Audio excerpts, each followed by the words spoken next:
Hi, Dr. Suneel. How are you today? Hi, Charlene. Great to join you. I'm doing great. I was wondering, could you let our listener know what you do and who do you do it for? Okay, great question. Well, I am a physician. I specialize in internal medicine, which is a very broad specialty, covers a lot. I mainly, when I work clinically, I work in a hospital. So we see all manner of conditions that get admitted under a general medical service, ranging from cardiac conditions, heart attacks, people with heart failure, people with really bad infection, lung conditions, kidney conditions, you name it. We will see it on the medical service. So it is acute care. So my goal when I work in the hospital is to get our patients better as quickly as possible so that we can discharge them and they can be well again. So that's one aspect of what I do professionally. But my main passion is in the field of preventive medicine and metabolic health. And there is some overlap with my hospital work, albeit not much because I'm obviously focusing on acute problems. But when I'm producing most of my content, what I'm trying to do is bring awareness to anyone who wants to heed the message that there is nothing, absolutely nothing, that is more important than their health. And I know that people are very busy nowadays. You work with a lot of very busy people. And I would like everybody out there to always be taking a step back and thinking, look, okay, I've got my career, I've got my family. And sometimes that can feel like the most important thing, but actually, it's not. The most important thing is your health. If you don't have that, you're no use to your family.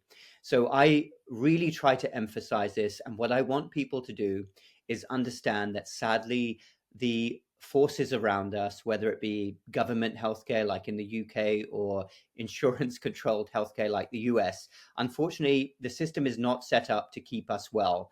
And there are many people who profit from sickness. And it is on us to take charge of our health. I'm sure we'll talk more about the pillars of health, but if I can sum it up, it's on each one of us to take charge of our baseline health. And there are so many things that we can be doing every single day to promote a sense of both physical and mental well-being. I'm so glad you've said that. And I know you mentioned at the very start that you were a metabolic health expert. Now, for folks listening that are not familiar with the concept of metabolism, could you explain it in a very simple way? What is our metabolism and why do we need to care about our metabolic health? Absolutely. Great question. Well, this doesn't get enough attention as it deserves. And ironically, I think the entire medical establishment has gone absolutely insane over the last few decades because up until 30 or 40 years ago, doctors were thinking about this.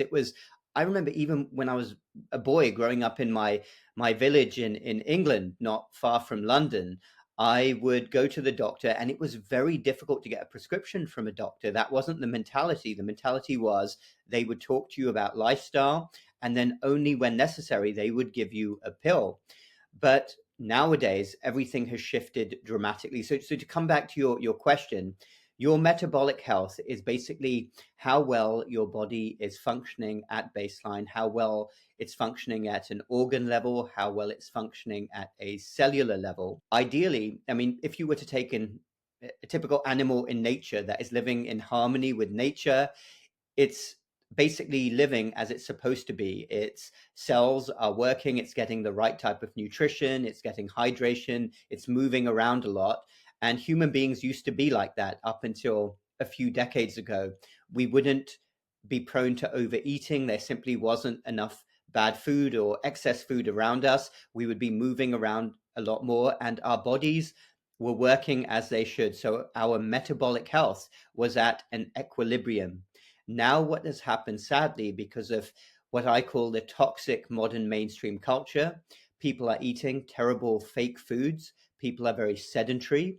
And they're also, which I know is your area of interest, Charlene, that people's mental health as a result is not right because our physical and our mental health is intrinsically tied together. So people are walking around stressed, anxious, they're walking around depressed. And a lot of this is coming down to fundamentally their metabolic health not being in a state of equilibrium. And we can talk about scientific terms like mitochondrial dysfunction, oxidative stress, but I'm trying to keep it as simple as possible to just basically say that if things are off with your environment, what you're eating, how much you're moving, and if your brain is not getting the right stimulation and you're stressed and anxious and in a hurry, your metabolic health is quickly, and I mean quickly, going to fall off a cliff. And it's really important to talk about that in the context of the real killers, right? If we look at cancer, type 2 diabetes, cardiovascular incidents, those are some of the top killers in the world, and they all boil down to having a dysregulated metabolic health. Is that correct? Exactly. They do. So if you think about it like this, if you haven't got good metabolic health, you are likely inflamed. I think most people can picture being inflamed. They have a state of inflammation to various degrees. Lots of conditions are associated with that, primarily insulin resistance, which is the mechanism by which most people nowadays will get high blood pressure, high cholesterol, pre-diabetes, and type 2 diabetes. And the absolute tragedy is that most of the time, this can be reversed in a matter of weeks if only people were able to do so. It's easier said than done. It doesn't help when you have a medical establishment that is really not focused on it at all. I mean, it's just a joke. Doctors don't have enough time and basically are not taught to even think about this.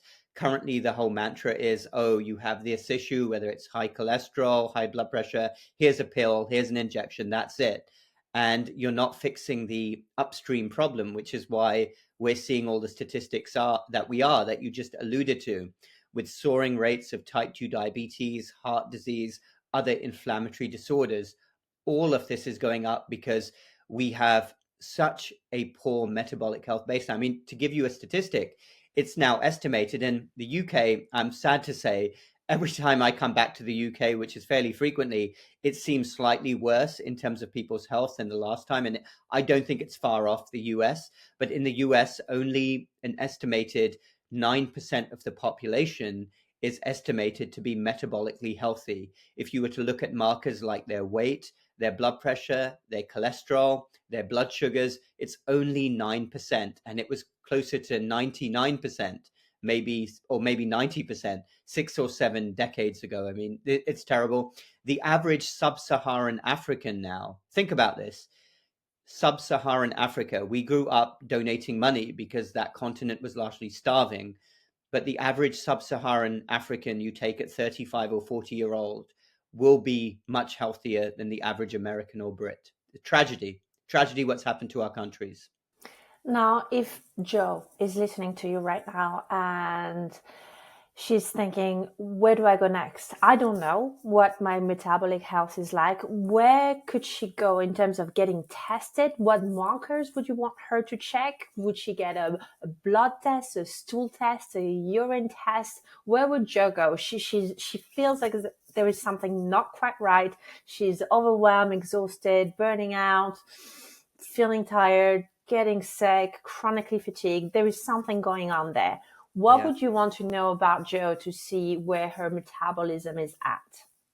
That is an absolutely fabulous question, actually, because again, everybody hears the terms metabolic health, insulin resistance. It doesn't always mean very much to the average person. And a lot of people are walking around thinking they're healthy when they're not. So really crucial that everybody who's listening considers what I'm about to say. If you want to know whether you're in good metabolic health or bad metabolic health, it is going to be a combination of markers.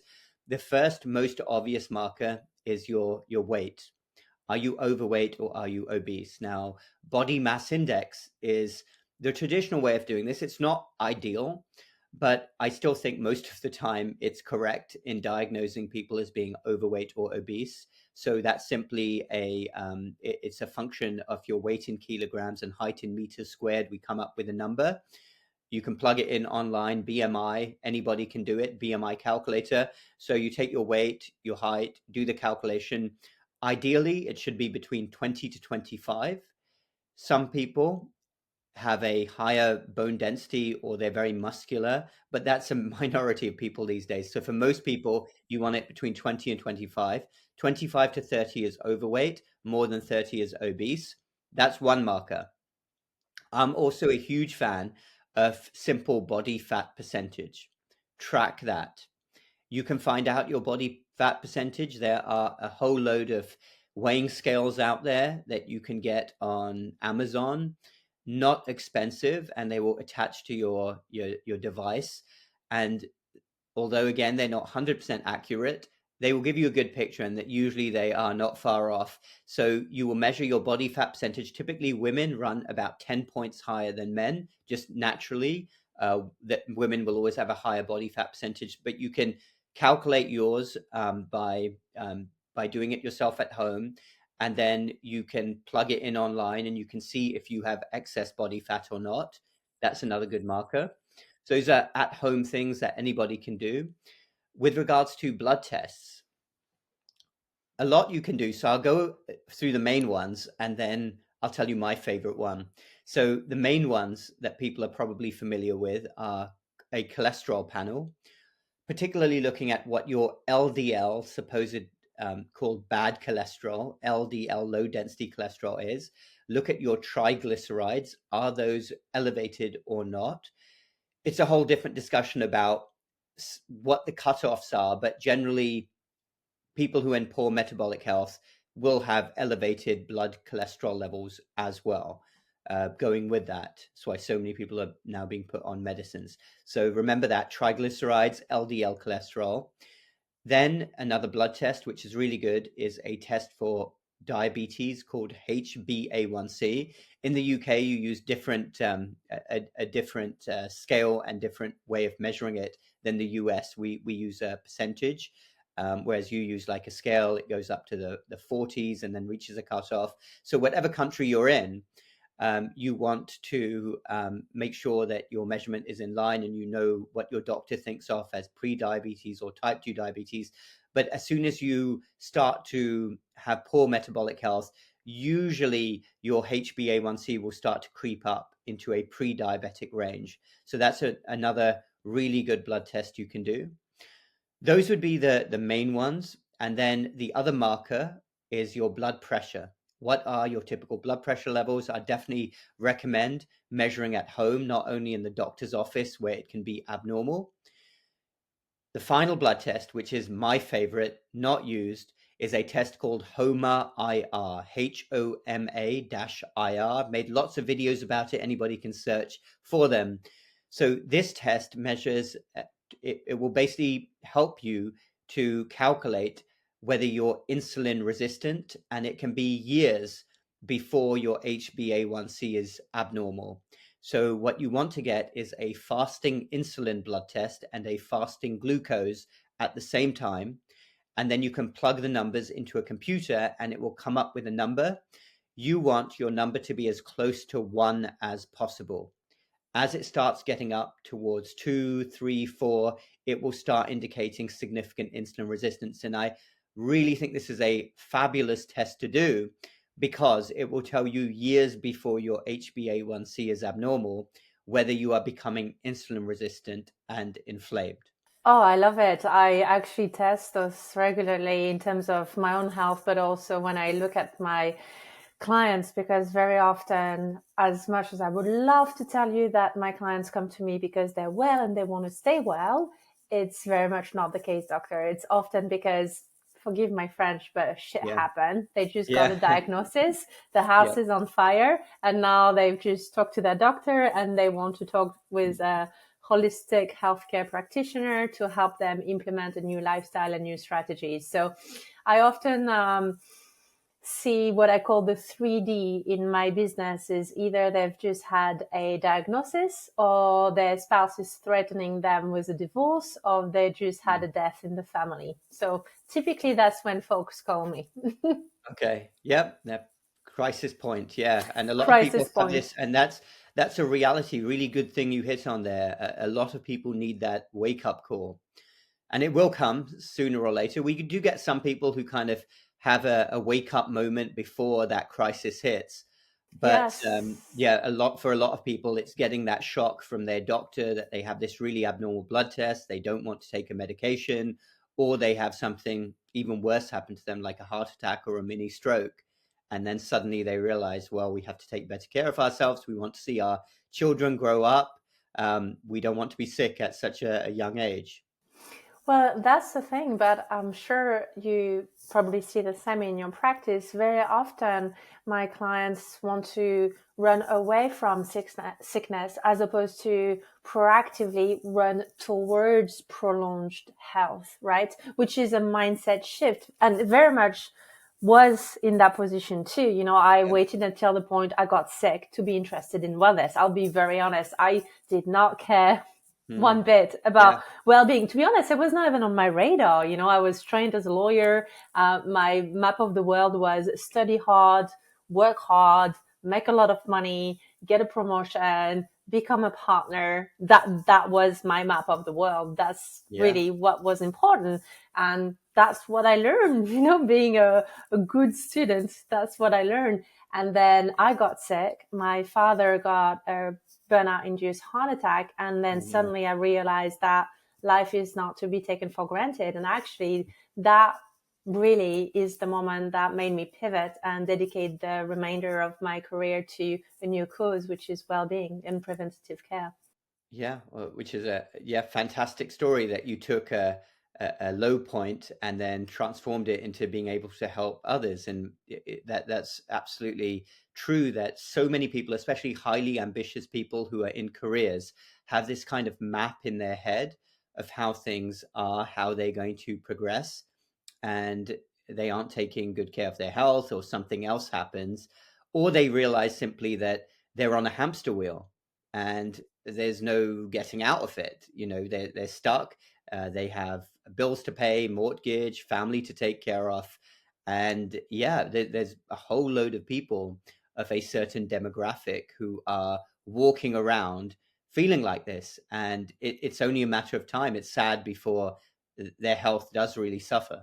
What did you see in terms of the impact of chronic stress and that super busy lifestyle that folks are living right now, especially in white collar or professional service profession, really demanding the big corporate culture of running around the clock and seeking that promotion and seeking that bonus? What do you see in terms of the impact of stress on the markers of metabolic health? Yeah, stress is kind of an interesting one. I myself have talked to many people with stress, and coached many myself. And it, I'll even say when I work in the hospital, it is amazing how many people I see have this acute health crisis, and then they'll kind of go through, and then on hospital day 2 or day 3, I'll sit down with them and they'll suddenly open up on how their life has been insane, and everything's been building up, and they've been just like running around like a headless chicken. And at a scientific level, I mean, we're talking about two very potentially devastating hormones, adrenaline and cortisol, which do serve a function. I mean, from an evolutionary standpoint, we have to have a fight or flight response, otherwise, we wouldn't survive. We have to know when there's a threat, and the adrenaline and cortisol shoot up and help us either get away from the threat or fight the threat. The problem with modern day living is that cortisol and adrenaline levels are chronically elevated for persistently long periods. And just there's no overstating this. It wreaks absolute havoc on your body, basically every organ system. I mean, for a start, we've already mentioned metabolic health, but yeah, that's one of the first things that goes. Your cells will be more inflamed, inflammatory markers will go up, and then you will get detrimental effects of that, whether it's your blood sugar, your blood pressure.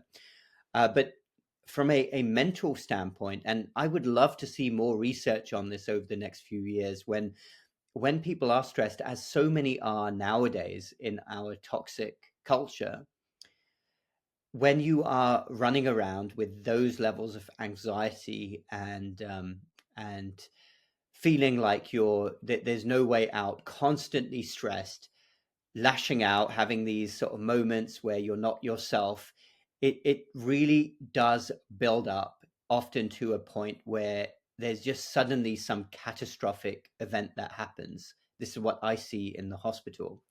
And I do think, and this is why I'm really encouraged by people like yourself, the work that you're doing is trying to get people, ideally before they get to that, and understand that, look, there's a way out. You don't need to go down this path, and you have to take a step back, and you have to realize what's going on in your body with these persistently elevated adrenaline and cortisol levels. What are some of the most common and most catastrophic patient scenario you see on a day-to-day basis in the hospital? I mean, the most common one would be a heart attack or a stroke, Okay. which I've seen. Mm-hmm. Now, there may be different circumstances. There may be that executive who's in their 40s, 50s, and then has the heart attack, stroke. And on the surface, I mean, they might be in reasonable shape. Maybe they don't even have bad metabolic markers. I mean, most of the time they do, but sometimes they don't, in which case, it's just purely the stress which has driven this.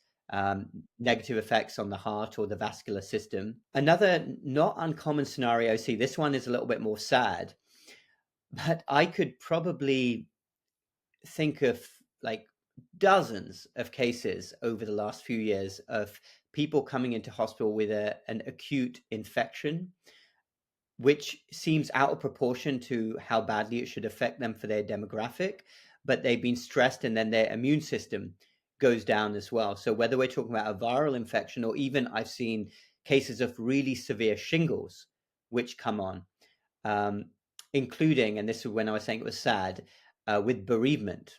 I see that when people have that acute stress, they will come down with a really bad case of shingles or another infection within a few weeks, and that is just a real educational point and learning point about how bad stress can be for the body. It completely depresses your immune system when you have that level of depression suddenly hit you. And you've just spoken about immune system and immunity. What is the connection between our metabolic health and our immunity?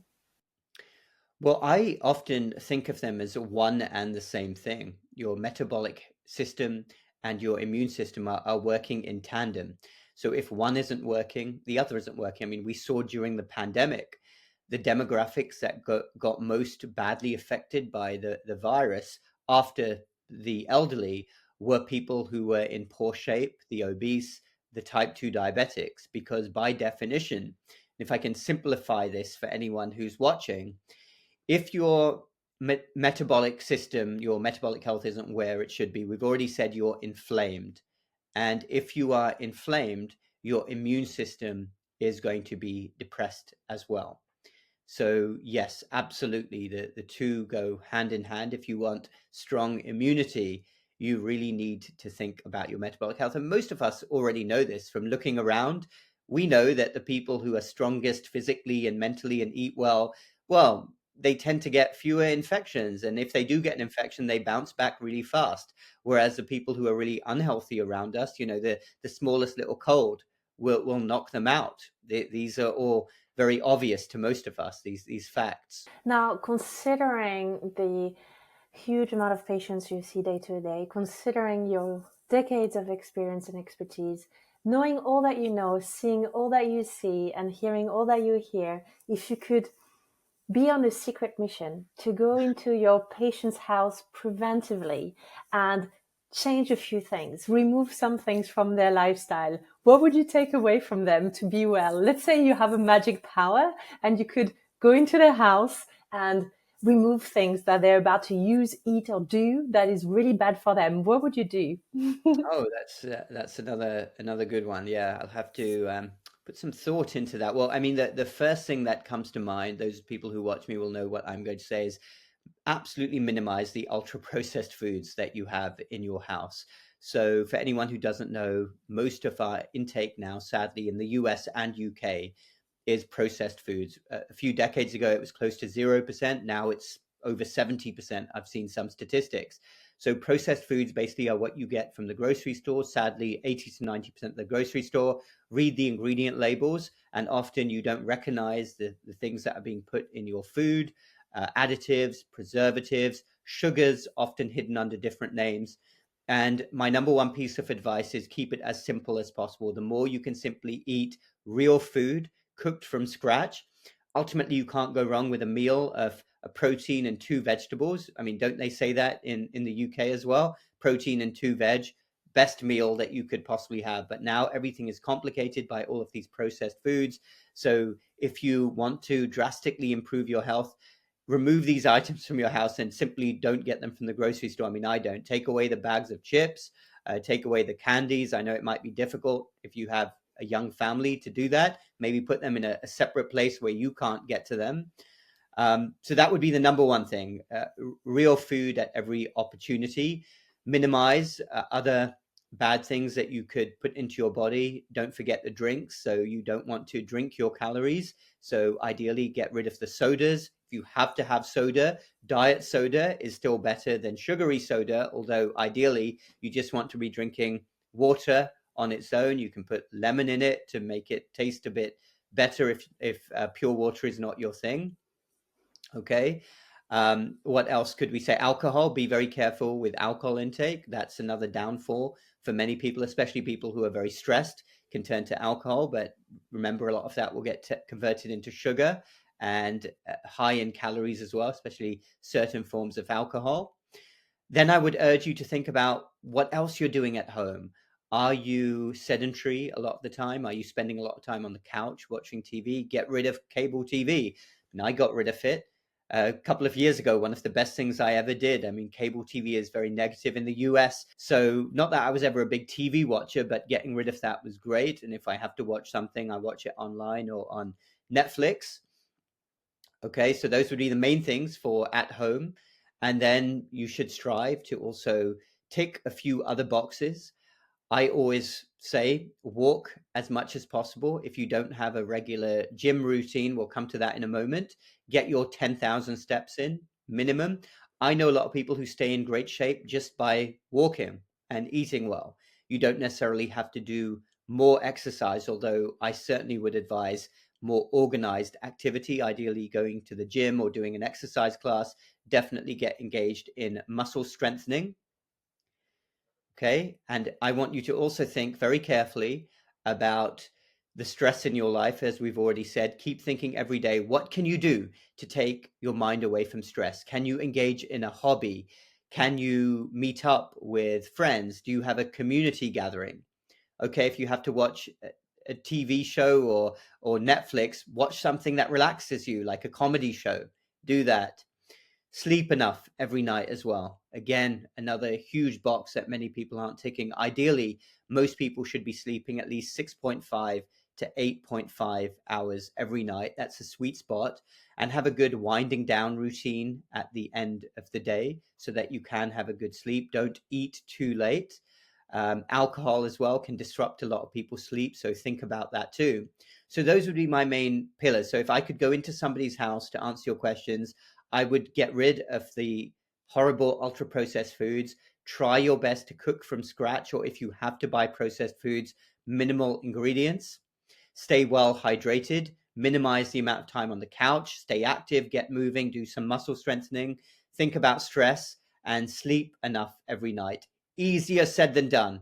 I do realize that. I know all these things are very easy to say, but I want people to remember that achieving a good level of health, if you're in poor health now, if you haven't got good metabolic health, if you're overweight, this is a journey. It's not a marathon. It's not a sprint. And every little thing you do, you would be so surprised. I've worked with so many people who just initiate small changes and say, okay, I'm going to start. I don't walk enough now. I'm going to walk 5,000 steps. Then a few weeks later, they take it up to 10,000. That, or somebody might say, look, when I go out to the grocery store, I'm going to park a little bit further away. I'm just going to walk a bit more. Okay, I'm going to not eat this snack at 2 p.m. every day. I'll cut it out. When I have bread, I'm just going to have a half portion. Just these tiny little steps. You can be a completely new person in 6 to 8 weeks. All you have to do is decide enough is enough. I want to make a change and I'm going to commit to starting this journey. So I've talked for a long time there, but I hope some of that resonated and can help some people watching. Hugely, hugely. It's as though you were speaking about before and after picture of my life. Glad to hear that. You pretty much described my life as a lawyer when I burnt out, and then you describe my life now. That is So, fantastic. And so many people out there. I mean, I've had periods in my life as well. I mean, a few years ago as well, I wasn't as into health as I am now. And when you're on the other side, like myself or yourself, you can kind of recognize this problem in so many other people. And sometimes you kind of feel like shaking them almost, saying, listen, there's a better way than what you're doing now. You have to realize that. Just take the step and you will be so much happier as well. In 8 weeks, you'll be a whole new person. Sometimes even in less than 8 weeks. I've had people lose several pounds in 4 weeks just because they have committed to a journey and taken small steps. They don't necessarily have to do huge things like commit to running a marathon or go to the gym for 2 hours. You don't need to do that. You just need to start small.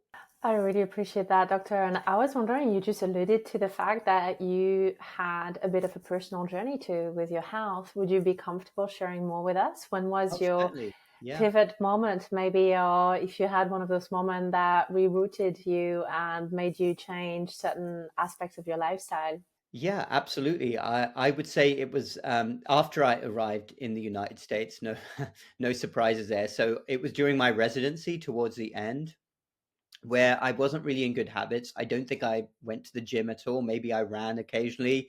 I was eating a lot of processed foods, a lot of takeouts, and I had started to put on a bit of weight as well. Completely different. I was only in my 20s at the time.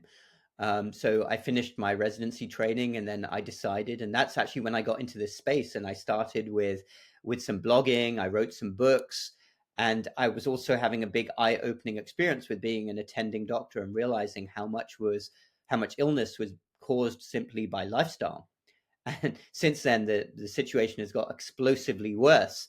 But yeah, that was my wake up call. I was in the field of health, and I as well. I don't think my mental health was as good as it should have been. Obviously, residency is a stressful period as well. So all those things were colliding, and had I not taken these steps, I think things would have been very different. Now, fortunately, I reversed it very quickly. In fact, I had some people come and meet me who hadn't seen me since I'd been a medical resident, and they met me a year or two later and they said, wow, you look different. You actually look more energetic. You've lost weight, and we can see a big change. And it was all because I focused on those core pillars.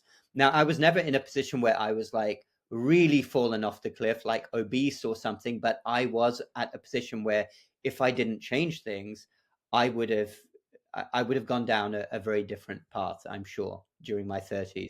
Thank you so much for sharing that. I really appreciate it. And I was wondering if I could ask you a question on sleep as well, because you mentioned how fundamental sleep was. And although everyone is thriving for more sleep, I have a very common question for my clients who are most often sleep deprived during the week. So we're talking like 3, 4 hours, sometimes even all Yeah, nighters. So just working around the clock, just think your yeah, Wall Street, think London, Paris, all yeah. those places really demanding, working in law, working in finance. And what they often tell me is because I see their Aura ring or I see their data using a different kind of watch, and I can see their sleep data. And what they often tell me is they don't sleep for one night, then 3 hours, then 2 hours, 4 hours, and then on Saturday, 11 hours, even 12 hours, right? Mm. And do you think that's actually a good thing when you have a night where you sleep 11, 12 plus hours? Or can it be a sign that actually there is something going on? Yeah, well, definitely it's a sign that you're completely exhausted. I'm glad that at least they do get 12 hours sleep every few days, because I know some people in law, finance, even in medicine will go weeks only having 4 or 5 hours sleep. And this has been studied. Generally, the study I looked at was a huge study done in Italy. Generally, for most people, the sweet spot is between 6.5 to 9 hours. I mean, everybody's different who sleeps 9 hours anyway, but I'd say for most people, yeah, 6.5 to 8 hours should be the ideal sleep. And the best position you want to be in is going to sleep at the same time every night and waking up at the same time every morning, then your body gets into a circadian rhythm and you're best placed to be in the best possible metabolic health. Having said that, I know it's easier said than done. I know people have very stressful, demanding jobs, and some people might have young families, and it's simply not realistic to do that every single night. I'd say the first step is to recognize if sleep is a big problem for you. If you're in that pattern that you alluded to, sleeping for 3 hours a night and then making up at the weekend, that eventually is going to catch up with you. If it's impossible for you to get consistent sleep every night, at least try to do it every other night. I've had some times in my life briefly where I've had to do this because I've been busy with whatever, but even I will admit this isn't the best thing to do. So if you sleep 4 or 5 hours one night, you have to sleep the 8 the next. You can't do two bad sleeps in a row. So that would be my first piece of advice. Just don't wait a few days. Okay, one night, meeting a deadline, whatever, fine. But then the next night, you have to make it up. It actually gets to a good general point for health. I also have another rule called the never do two bad things in a row rule. So what that means is you have to commit to, if you've had a cheat meal or a cheat day, your next one can't be the same. You have to have a good one next. And the great thing about this philosophy is that it quickly gets you back on track. So if I don't go to the gym one day, I will say, I have to go the next day. I cannot go 2 days without doing it. You would be surprised if you adopt that philosophy, how quickly all of the good things will add up. And then you'll eventually want to do the right thing all the time. But really important. And I thought of it then when we talked about the sleep issue, to not do it twice in a row. So whatever you can do, if you're in this situation where you're not sleeping enough, it's not healthy for you. It's going to catch up with you. Better to deal with it now. So, for example, if you had a really big night out Friday night over drinking, you're not going to Yeah. do another one on Saturday, right? Yeah.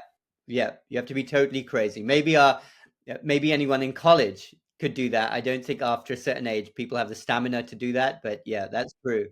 2 nights in a row, tough. Okay, but it's a good rule as well for folks that tend to rely on drinking after a rough day, which is very common, Mm, right? So if it you is common. drank heavily on a Monday night to cope with Monday, you may not want to drink again heavily on Tuesday to cope with Tuesday. How does that sound? Yeah, exactly. Well, I mean, drinking might be another. You never really want to binge drink. I would urge anybody to really cut back on alcohol if that's what's getting you through. However, a good starting point is, yeah, okay, if you're in a situation where you're doing it every day or almost every day, at least don't do it 2 days in a row. You Mm. can start with that. Do you think there is a safe dose when it comes to alcohol? Because let's face it, in the corporate world, it Yeah. almost comes Yes. with the job. You know, a lot of my clients, when we're doing coaching and they want to look at their lifestyle holistically, that's one bit they really struggle with, because if they're networking, they're doing business development, they're the managing partner, the head of the hedge fund, that Yeah. it comes with the job. There is an element of entertainment, of taking out the client, the investors, wining and dining, etc. How do you work with that? Yeah, I mean, you have to meet people where they are. I'm not saying you have to be a teetotaler. I mean, I'm not a teetotaler. I'm not a big drinker either. And I've found with each passing year, I enjoy drinking less and less personally. Um, so I would say that if there's any way that anybody could try to make sure who's in that sort of field, that firstly, we've already mentioned you don't do it 2 days in a row, and then limit it. So when you're out, especially if you're working the next day, I certainly wouldn't advise more than 2 or 3 drinks. Um, some people, especially in certain arenas, and to be fair, doctors aren't the best example here either. They are known for drinking. So uh, some people will drink several drinks, which I think is just too much at once, unless it's like a very rare special occasion. Keep thinking about how you could possibly cut back. Could you Do you have to have like an alcoholic beverage? Could you have a mocktail instead and let your whoever you're entertaining drink? I mean, that's one possibility. You don't have to drink with them, and also think carefully about what you're drinking. I mean, all drinks are not created equal. So wine is probably better than drinking beer, for example. Spirits, again, probably better than beer and the calorie load that you're getting with that. And in terms of what is a safe amount, so officially in the US anyway, it's not recommended that you have anything more than an average of 2 drinks every day, I think, if you're a male, and 1 drink for a female every day. I think that's too much. That would be the upper limit if someone was drinking 2 alcoholic beverages every day. But you don't necessarily have to be zero. So I'll tell you an interesting story from being a doctor. I meet a lot of people who are in their 90s, and I'll often ask them, especially the ones who look really well, I will say, look, what's your secret? How are you so good? And I cannot tell you how many of them will say, I have a cocktail every day. And the Queen who passed away a couple of years ago, sadly, she was well known for that. She would drink alcohol every day. So it's not like people who drink regularly, one a day, do necessarily any badly. And we know from countries in the world like France and Italy that consume alcohol, they have better biomarkers. So clearly it's not like a poison that you can't do. My issue with it is that a lot of people overdrink. And that's the thing, knowing what your sweet spot is. So I would say, quite simply, for a male, I would restrict it to under 10 drinks a week, and for a female, under 5 to 6 in a whole week. That would probably be a healthy amount, if we could put it that way. So if you want to drink a glass of wine a night, if your other metabolic markers are fine, it may not necessarily be a bad thing. I wouldn't do it every day, but I can't say it's going to absolutely be your downfall if you do that in moderation. Thank you. May I ask you two last questions? Sure. First one is, I'm seeing a rise of vaping. I see it with teens. I see it with adults. I see it with my clients. I see it everywhere. Now when we go on the street, there's so much vaping going around. What's your take on it? And are you seeing that trend as well? I actually believe this is more of a trend in the UK and Europe than it is in the US, although it is an issue here as well. Obviously, I'm not a fan of it. It does come with its own health risks. It's probably, well, I don't think it's as bad as cigarette smoking. I'm I'm not an advocate of it. I would definitely advise anyone who vapes to try to cut back on that as well. Last question. What is your take on endurance training? So, a lot of my clients tend to be recurring marathon trainers and runners. I'm one of them. And I sometimes hear from members of the medical profession, don't overtrain, careful with your knees and this type of thing. So on the one hand, you get a pat on the shoulder for working out so much and doing your marathon. And on the other side of the equation, you hear certain medical professionals tell you, "Ooh, be careful, you don't want to overdo it." So where do you stand on that? Yeah, I would say, I mean, running a marathon, I mean, when we live in a society where so many people don't move and there's such bad health, I mean, I could never seriously say that running a marathon is a bad thing. But I understand what you're getting at. There is some evidence that people who go to that extent, if you're doing frequent marathons all the time, there can be negative health consequences, and your body could fall off a cliff for a very different reason to somebody who's, say, obese. So I have run half marathons before. I've never run a full marathon. Interesting, I was having this conversation at work a couple of weeks ago. Someone who Interesting. suddenly, actually, she was, I think, in her 60s, and she had decided to run a marathon and was training for it. So I thought, good for her. Wow. And yeah, she was telling me about her training regimen. Somebody who works in the same hospital. So, I mean, it's fantastic if you're able to do that. I would just advise simple caution if you are somebody who is really pushing yourself. When you're 18 years old, it's one thing, but if you're in your 40s, 50s, and 60s, it might not be the best thing for you. And as with anything, moderation is key. I would certainly prefer that people above a certain age, let's just say 50, we're doing half marathons. You don't look like you're there yet, but if people are really that age, they you want to be mindful and make sure you're getting checked by your doctor. Make sure that your heart is okay, get your blood pressure, get your EKG checked, maybe have an echocardiogram, a heart ultrasound, to make sure that there's no reason why your heart is going to not be able to cope. I love that you said that. And actually, before my first marathon training, I did it. I did a heart cardiogram because of my history with my father. So I did that. And I also did my VO2 max, and I did all the different measures for my heart, etc.